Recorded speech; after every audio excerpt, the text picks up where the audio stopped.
Bagaimana kondisi para aktivis global Sumut Flotilla setelah ditangkap Israel? Kita terhubung dengan aktivis kemanusiaan Indonesia yang tergabung dalam pelayaran global Sumut Flotilla, Muhammad Hussein. Selamat siang, Mas Hussein. Selamat siang, Mbak Lintang. Iya, semoga dalam kondisi sehat. Bagaimana kondisi aktivis yang sempat ditahan dan dideportasi? Ya, dari laporan teman-teman kami di lapangan, baik teman-teman aktivis maupun lawyer yang memang sudah kami siapkan sejak awal sebelum pelayaran, kita sudah siapkan teman-teman lawyer dari lembaga hukum adalah yang namanya adalah dari informasi mereka disebutkan mayoritas aktivis sudah dibebaskan setelah mereka menandatangani surat deportasi dari pihak Israel dan tentu sambil diadvokasi oleh teman-teman lawyer. Kemarin contohnya teman-teman dari Malaysia sudah mendarat di Istanbul bersama para aktivis Turki yang juga ditangkap, yang diculik maksud saya. Kemudian juga hari ini dikabarkan sekitar belasan aktivis dari beberapa negara juga dideportasi ke Madrid, Spanyol. Nah, namun masih banyak juga yang belum dibebaskan dari 400 aktivis, masih ada sekitar mungkin 100 lebih yang belum dibebaskan dan mayoritas dari mereka adalah eh, eh, aktivis yang berasal dari negara-negara Arab dan juga dari kalangan kaum muslimin yang memang sengaja sengaja ditahan lebih lama. Dan juga salah satunya adalah seorang seorang anggota parlemen aktif dari Pakistan yang namanya Dr. Mushtaq, yang sampai saat ini masih berada di penjara Israel. Ya, dia menolak menandatangani surat deportasi ya karena memang teman-teman seperti Dr. Mushtaq ini meyakini bahwa mereka tidak layak deportasi karena mereka masuk secara legal melalui jalur legal dan menggunakan cara-cara yang dilindungi oleh lembaga internasional.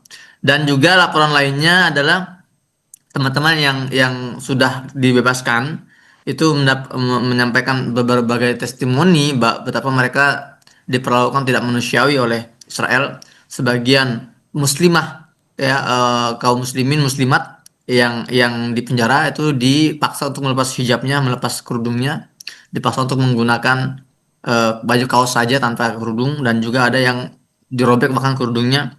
Ada juga laporan dari teman-teman lawyer, ada kasus pemukulan terhadap beberapa aktivis yang diculik. Dan juga Greta Thunberg juga kita dengar kabarnya tubuhnya dililit bendera Israel, kemudian dipaksa untuk mencium bendera Israel, dipaksa merangkak juga sambil dijambak rambutnya. Itu adalah testimoni dari teman-teman aktivis yang sudah dibebaskan dan melihat langsung bagaimana perlakuan tidak manusiawi dilakukan oleh Israel terhadap para aktivis kemanusiaan yang diculik.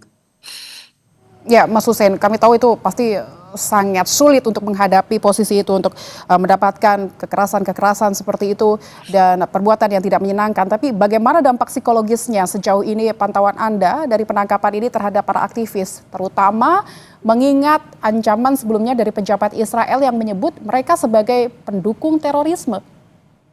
Iya, jadi framing narasi seperti itu sudah kita dengar sejak 2 bulan terakhir ketika saya masih di Tunisia, detik-detik menjelang pelayaran sampai ketika kita berlayar pun framing narasi bahwa kami ini adalah aktivis humanitarian yang tidak netral, kami dianggap ya digerakkan oleh gerakan Hamas, ya itu semua kami paham lah, itu permainan mereka, permainan si war mereka yang mereka persiapkan sejak awal untuk menjustifikasi penyerangan mereka terhadap kapal-kapal kami, kapal-kapal GSF.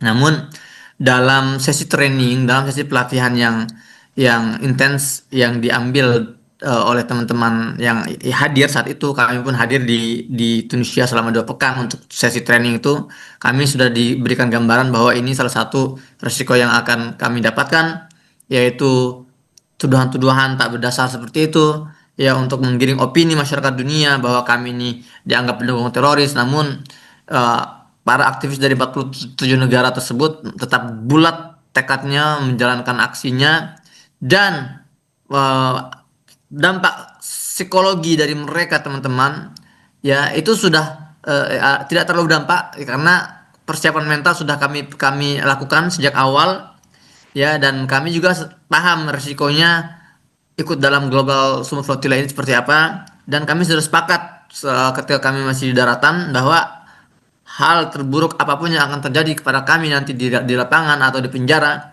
tidak mungkin bisa lebih buruk daripada apa yang sudah dirasakan oleh warga Gaza dalam 2 tahun terakhir. Jadi alhamdulillah semangat mereka masih terlihat antusias, termotivasi, bahkan teman-teman sudah mempersiapkan dari sekarang untuk gelombang selanjutnya kembali melakukan perjalanan menembus Gaza. Berarti resiko-resiko itu memang sudah dipersiapkan jauh-jauh sebelumnya begitu Mas Hussein. Tapi saya mau mengonfirmasi bantuan-bantuan yang sudah disiapkan juga untuk diantar berarti gagal tersampaikan begitu dengan adanya pencekatan dari tentara Israel ini atau seperti apa Mas Hussein? Ya, jadi sudah dikonfirmasi bahwa bantuan-bantuan yang sudah kita siapkan dan kita bawa dengan kapal-kapal kita ini ikut dibajak oleh Israel. Jadi setelah kapal-kapal 42 kapal yang berlayar, 40 dibajak, ada 2 yang akhirnya kita selamatkan, kita kondisikan.